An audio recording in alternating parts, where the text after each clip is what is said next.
Olá, bom dia, graças e paz. Mais uma manhã com vocês neste quadro Café com Reflexão.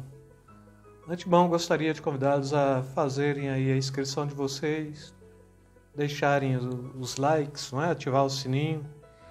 E durante esta semana eu vou querer estar falando sobre parábolas. É uma questão bastante complexa ainda as parábolas de Jesus. E por parábola mesmo, eu não quero pegar o conceito grego, mas sim o conceito hebraico, porque a parábola no conceito hebraico, ela está trazendo mais uma centralidade do que Jesus queria de fato transmitir. E quando ele está falando em parábola, ele está falando em alegoria, ou ele está falando por figura de linguagem mais próximo da realidade. E para uma boa compreensão, uma parábola é a ilustração de um fato ou de fatos comuns do dia a dia, ou mesmo de uma ilustração de algo material para expressar uma verdade espiritual.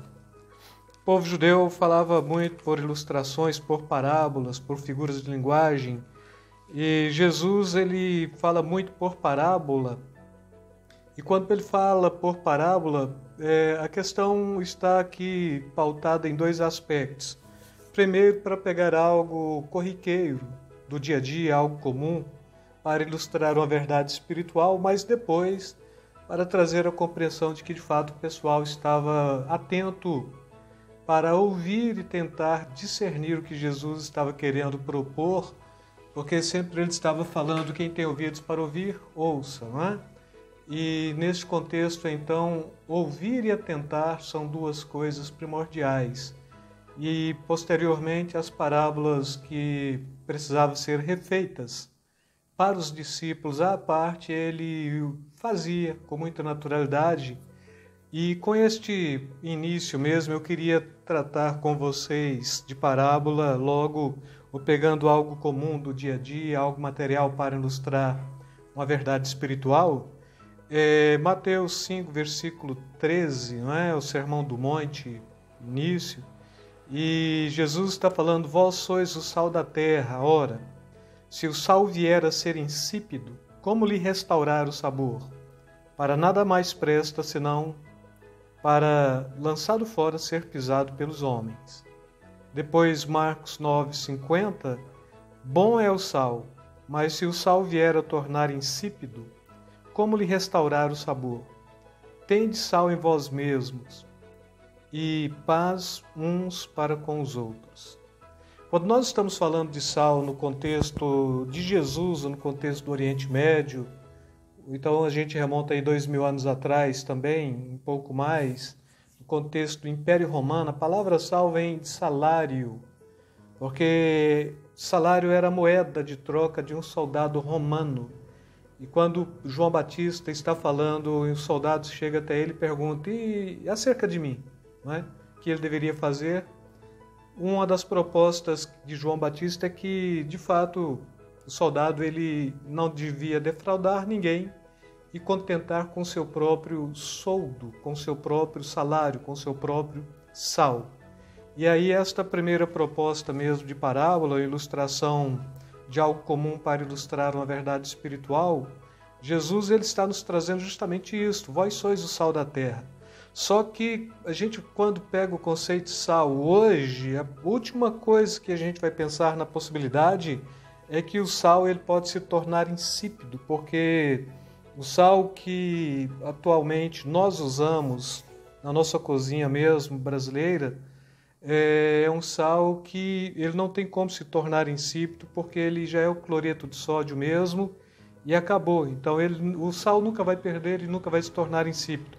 Mas quando se tratando acerca do Oriente Médio mesmo, o sal, primeira questãozinha ali, estava falando da moeda de troca mesmo, do alto valor do sal. Então Jesus está propondo para os discípulos a sua valoração ou a sua valorização. Eles deveriam compreender que eles eram de fato valorizados.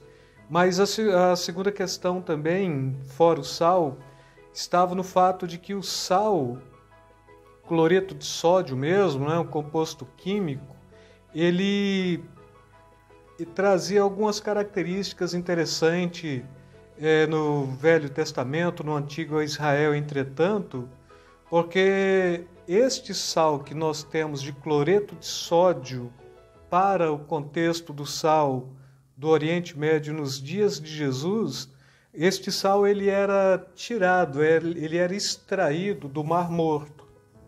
Agora, como tirar este sal do Mar Morto? Porque o Mar Morto ele é um mar que ele tem 10 vezes mais sal do que qualquer oceano ou qualquer mar de outra região na face da Terra. Então, 10 vezes. Para vocês compreenderem, uma pessoa ela vem correndo e pula dentro do Mar Morto, a água vai jogá-la de volta, então ela boia, ela não afunda. O Rio Jordão, quando um peixe vem descendo o rio, de repente ele precipita dentro do Mar Morto, até hoje ele já precipita e morre automaticamente, porque poucas vidas ou quase nenhuma tem por ali, e o pessoal usava do próprio sal produzido no Mar Morto. Agora, como que eles faziam isso? Não era colher o sal nas salinas, como se faz com qualquer outro sal de qualquer região, mas quando se falava do sal do Mar Morto, que era o sal que o povo judeu consumia, este sal ele era um sal da evaporização. Então não se pegava no mar, não se pegava nas salinas, mas punha em recipiente, um tipo de manta ou um tipo de tecido mais poroso, e à medida da evaporização mesmo, o sal ficava impregnado naquele ambiente, daquele ambiente tirava aquele sal, punha o sal para secar, e aquele sal necessariamente ele já ia formando cristais quando estava evaporando e sendo parado no ar ali por um tecido fino, mas com a tela mais condicionada para isso mesmo. Então o sal parava por ali e já ia formando aqui cristais mesmo, e pela evaporização que produziu os cristais de sal, o cloreto de potássio era o sal que o pessoal tinha na época. Agora, este sal era puro? Sim, este sal era puro. Agora, por que eles faziam isso? Porque o Mar Morto não só 10 vezes mais sal do que os demais mares na face da terra, mas o Mar Morto também, ele está sobrecarregado de muitos outros minerais, que acaba sendo prejudicial para a saúde humana. Então, pegar o sal da salina e levar e salgar a comida poderia propor que a pessoa pegava o sal, jogasse na comida e tentasse comer, poderia morrer intoxicado por muitos outros minérios que tem dentro do Mar Morto, e assim o povo ficava muito receoso, e a forma de pegar o sal puro mesmo era o sal pela evaporização que produzia o cristal, né? O cloreto de potássio e de magnésio, porque os cristais de sal são os primeiros a formarem durante o processo de evaporização. Eles, porém, poderiam ser recolhidos e depois eles podiam formar, de fato, relativamente o sal como sal que salgava e o sal que trazia toda a possibilidade de nutrição para a nação, para o povo do Oriente Médio naquele contexto. E se o sal resultante da evaporização não fosse, no entanto, preservado com o tempo, este sal ele poderia umidificar, e pela umidade do ar, do sal, ele podia, em alguns casos, ficar liquefeito. Ele ficava úmido e depois liquefeito. Este sal ele não servia para mais nada. Ele era totalmente sem sabor, insípido, sem o sabor do sal, sem a capacidade do sal também. E neste contexto, então, o que a gente pega dentro do aprendizado do sal, na parábola de Jesus, é que o sal ele tem um poder destrutivo muito grande quando se fala de sal mesmo, porque dependendo a quantidade e o tipo de sal, o sal também, ele lançado em algumas regiões, ele pode trazer qualquer transformação do solo, que era fértil, em solo infértil. Na infertilidade do sólido, pela sua aridez, ele conseguia devastar totalmente uma região que poderia ser produtiva. E quando Jesus está falando sobre isso, então ele está falando do sal do ponto de vista da pureza, ele está falando do sal do ponto de vista do valor, o sal do ponto de vista positivo, não é? Mas o sal que se perde o seu valor, que se torna insípido, o sal destrutivo, não é? Este sal aqui, ele não podia ser um sal que se pegasse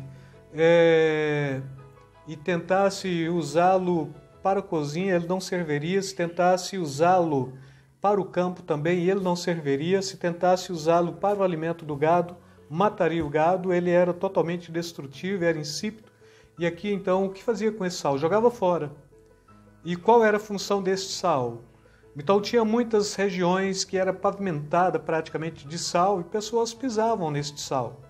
E a ilustração deste contexto também é que se o sal torna insípido ou perde o seu sabor, ele vai ser pisado mesmo, ele vai servir para, não serve para ser esterco, não serve para alimento, não serve para nada, é jogado fora e as pessoas passam por cima.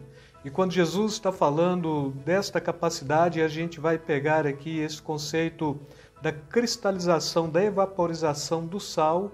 Não era o sal que se pegava direto no mar, mas quando estava evaporando, a umidade subindo, então punha ali um tipo de cortina, um tipo de tecido que pegava aquele sal, depois em cristais mesmo, raspava esse sal, servia para o alimento, mas se não bem condicionado, este sal poderia se tornar úmido e liquefeito, ou seja, o cristão ele tem que ter sabor, ele tem que saber o seu valor e ele tem que estar bem condicionado nesse contexto aqui.